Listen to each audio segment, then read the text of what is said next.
नमस्कार दोस्तों, मैं हूं विवेक वर्मा और वर्मा कहानियों में आपका स्वागत है।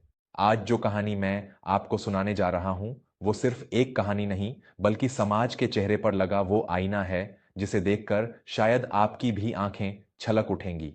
हम बड़ी-बड़ी गाड़ियों में घूमते हैं, महंगे होटलों में खाना खाते हैं और आधा खाना प्लेट में ही छोड़कर चले जाते हैं। लेकिन क्या हमने कभी सोचा है कि सड़क के उस पार, उसी होटल की रोशनी के नीचे कोई ऐसा भी है जिसकी अंतड़ियां भूख से तड़प रही हैं? आज की कहानी उसी भूख, उसी तड़प और एक ऐसी इंसानियत की है जिसने पूरी दुनिया को झकझोर कर रख दिया। दिसंबर की कड़कड़ाती ठंड का समय था। पूरा शहर धुंध और कोहरे की चादर में लिपटा हुआ था। रात के करीब 9 बज रहे थे। शहर के सबसे पॉश इलाके में स्थित रॉयल पैलेस होटल के बाहर महंगी गाड़ियों की कतार लगी थी।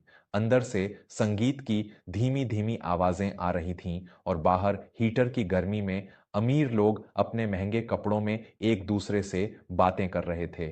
उसी होटल के ठीक सामने सड़क के दूसरी तरफ एक 14-15 साल का लड़का खड़ा था। उसका नाम माधव था। माधव के शरीर पर जो कपड़े थे, उन्हें कपड़े कहना कपड़ों का अपमान होता। वो सिर्फ कुछ चीथड़े थे जो उसके दुबले पतले शरीर को ठंड से बचाने की नाकाम कोशिश कर रहे थे। उसके पैर नंगे थे और होंठ ठंड से नीले पड़ चुके थे। लेकिन ठंड से ज्यादा जिस चीज ने उसे तोड़ रखा था, वो थी भूख। माधव ने पिछले 3 दिनों से अन्न का एक दाना तक नहीं खाया था। माधव कोई जन्मजात भिखारी नहीं था। वो तो पास के ही एक गांव से अपनी बीमार मां का इलाज कराने शहर आया था। गांव में जो थोड़ी बहुत जमीन थी, वो गिरवी रख दी गई थी। शहर के अस्पताल में डॉक्टर ने कहा था कि ऑपरेशन होगा, लेकिन माधव के पास जो पैसे थे, वो तो बस कुछ दवाइयों और रहने में ही खत्म हो गए। अब हालत ये थी कि माँ अस्पताल के बाहर फुटपाथ पर पड़ी थी और माधव दर दर भटक कर कुछ काम या खाना तलाश रहा था। होटल के गेट पर एक चमचमाती हुई लाल रंग की महंगी कार आकर रुकी।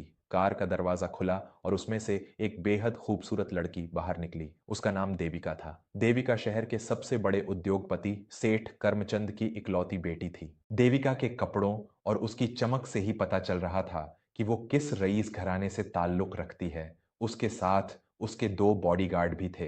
देविका होटल के अंदर जाने ही वाली थी कि अचानक माधव की हिम्मत जवाब दे गई। उसकी आंखों के सामने अंधेरा छा रहा था। पेट की आग अब बर्दाश्त के बाहर हो चुकी थी। वो लड़खड़ाते कदमों से सड़क पार करके देविका की तरफ बढ़ा। होटल के दरबान और देविका के गार्ड्स ने जैसे ही उस गंदे मैले कुचैले लड़के को अपनी मालकिन की तरफ आते देखा, वे तुरंत हरकत में आ गए। एक गार्ड ने माधव को धक्का देते हुए कहा, अय लड़के, कहाँ मुंह उठाए चला आ रहा है? चल पीछे हट, दिखाई नहीं देता मेम साहब खड़ी हैं। धक्का लगने से माधव जमीन पर गिर पड़ा। उसके कमजोर घुटनों से खून रिसने लगा, लेकिन माधव को उस दर्द का एहसास तक नहीं हुआ। उसकी नजरें सिर्फ देविका पर टिकी थीं। उसने अपने कांपते हुए दोनों हाथ जोड़े और एक ऐसी आवाज में बोला जो किसी के भी दिल को चीर सकती थी, मैडम जी, मुझे पैसे नहीं चाहिए। मैं भिखारी नहीं हूं, बस कुछ खाने को दे दीजिए। मैं 3 दिन से भूखा हूं। मेरे पेट में बहुत दर्द हो रहा है। प्लीज मैडम जी। 3 दिन से एक निवाला नहीं गया है पेट में। ये शब्द सुनकर आसपास खड़े लोग माधव को हिकारत की नजर से देखने लगे। कुछ लोग मुंह फेर कर अंदर चले गए, तो कुछ आपस में फुसफुसाने लगे कि ये भिखारियों का नया नाटक है। गार्ड ने फिर से हाथ उठाया। तुझे एक बार में बात समझ नहीं आती क्या? चल भाग यहां से, वरना पुलिस को बुलाता हूं। लेकिन इससे पहले कि गार्ड माधव को दोबारा मारता, देविका की कड़क लेकिन शांत आवाज गूंजी, रुको, अपने हाथ पीछे करो। गार्ड तुरंत पीछे हट गया। देविका ने अपनी महंगी शॉल को किनारे किया और बिना इस बात की परवाह किए कि उसकी लाखों की ड्रेस खराब हो जाएगी, वो उस धूल भरी सड़क पर माधव के सामने घुटनों के बल बैठ गई। आसपास खड़े लोग, दरबान, गार्ड्स, सब हैरान थे कि एक करोड़पति लड़की एक सड़क छाप लड़के के सामने ऐसे कैसे बैठ सकती है। देविका ने माधव के कांपते हुए हाथों को अपने हाथों में लिया। माधव के हाथ बर्फ की तरह ठंडे थे। देविका की आंखों में आंसू तैरने लगे। उसने बेहद नरमी से पूछा, तुम्हारा नाम क्या है? माधव ने डरते डरते जवाब दिया, माधव, माधव नाम है मेरा। देविका ने अपने आंसू पोंछे और मुस्कुराते हुए बोली, माधव, तुम 3 दिन से भूखे हो और मैं सोच रही थी कि आज रात का खाना अकेले कैसे खाऊंगी। क्या तुम मेरे साथ डिनर करोगे? वहां खड़े हर इंसान के होश उड़ गए। होटल का मैनेजर जो बाहर ही खड़ा था, वो दौड़ कर आया और बोला, मैडम आप क्या कर रही हैं? ये बहुत गंदा है, इसे अंदर कैसे ले जा सकती हैं? दूसरे वीआईपी मेहमानों को ऐतराज होगा। आप चाहें तो मैं इसके लिए बाहर ही कुछ भिजवा देता हूं। देविका ने मैनेजर की तरफ एक तीखी नजर डाली और कहा, मैनेजर साहब, इंसानियत कपड़ों से नहीं, दिल से होती है।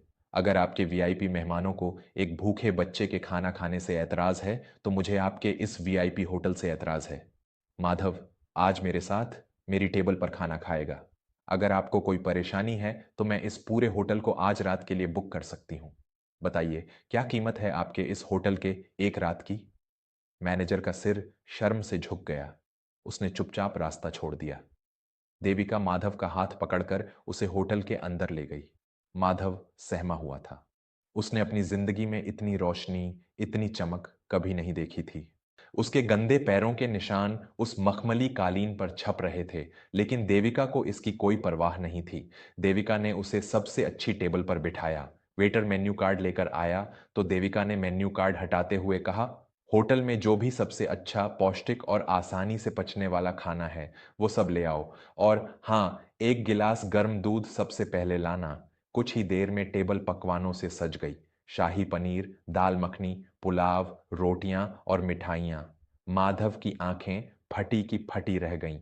जैसे ही उसने पहला निवाला मुंह में रखा, उसकी आंखों से आंसुओं की धार बह निकली। वो रोते हुए जल्दी जल्दी खाने लगा। देविका बस खामोशी से उसे खाते हुए देख रही थी और अपनी आंखों के आंसू पोंछ रही थी। लेकिन तभी देविका ने कुछ अजीब देखा। माधव ने अपना पेट आधा ही भरा था कि उसने एक खाली डिब्बा उठाया जो वेटर ने पैकिंग के लिए रखा था और उसमें रोटियां, दाल और थोड़ी सी मिठाई रखने लगा। देविका को लगा शायद उसे शर्म आ रही है या वो बाद के लिए रख रहा है। उसने प्यार से कहा, माधव, तुम पेट भर कर खाओ, तुम्हें ये सब पैक करने की जरूरत नहीं है।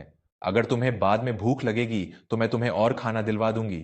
अभी तुम अपना पेट तो पूरा भर लो। माधव के हाथ रुक गए। उसने अपनी डबडबाई हुई आंखों से देविका की तरफ देखा।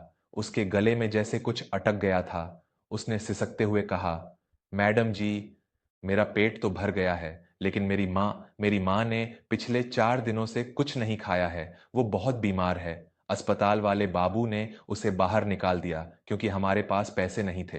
वो सड़क किनारे उस पुलिया के नीचे पड़ी है। जब मैं यहाँ खाना खा रहा था तो मुझे मेरी माँ का सूखता हुआ चेहरा याद आ गया। मैं ये खाना उसके लिए ले जा रहा हूँ। वो भी बहुत भूखी है। ये सुनकर देविका के जैसे पैरों तले जमीन खिसक गई। एक बच्चा जो खुद 3 दिन से भूखा था, जिसे 56 भोग मिल रहे थे, वो अपनी बीमार मां के लिए अपनी भूख मार रहा था। देविका का दिल चीख उठा। इंसानियत मानो सच में रो पड़ी थी उस रात। उस आलीशान होटल की चमक दमक देविका को अब किसी कब्रगाह से कम नहीं लग रही थी। बिना एक पल गंवाए देविका अपनी कुर्सी से उठी। उसने अपनी शॉल माधव को ओढ़ाई और बिल चुकाकर माधव का हाथ पकड़ा। चलो माधव, मुझे अपनी मां के पास ले चलो। दोनों कार में बैठे। कार माधव के बताए रास्ते पर शहर के एक अंधेरे और सुनसान इलाके में पहुंची। एक गंदी सी पुलिया के नीचे ठंडी जमीन पर एक औरत लेटी हुई थी। उसके शरीर में सिर्फ हड्डियां बची थीं।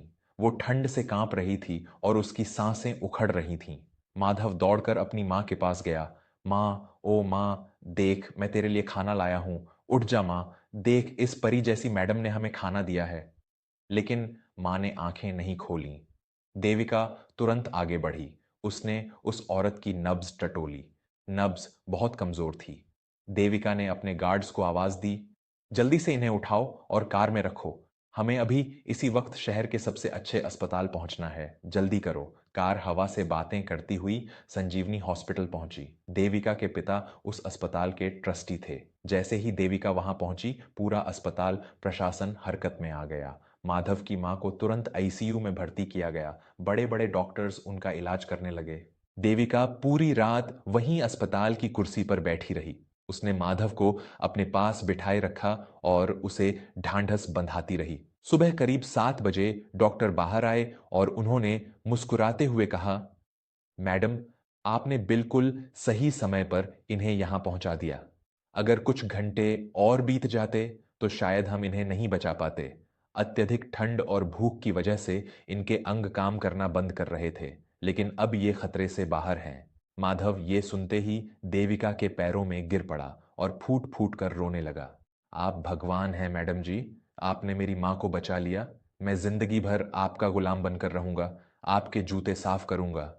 देविका ने तुरंत माधव को उठाया और उसे गले से लगा लिया। देविका की भी रुलाई फूट पड़ी थी। पागल लड़के, तू कोई गुलाम नहीं है।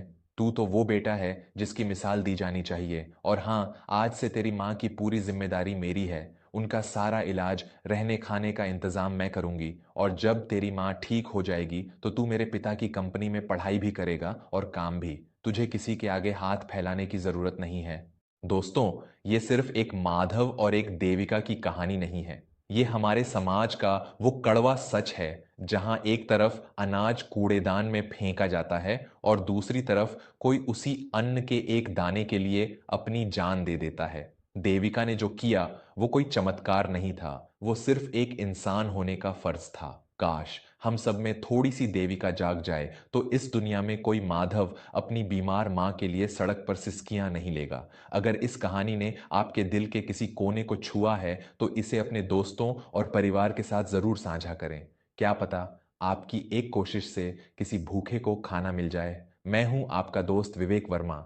मिलूंगा आपसे अगली बार एक और दिल छू लेने वाली कहानी के साथ। तब तक अपना और अपने अपनों का ख्याल रखें। धन्यवाद। वर्मा कहानियां।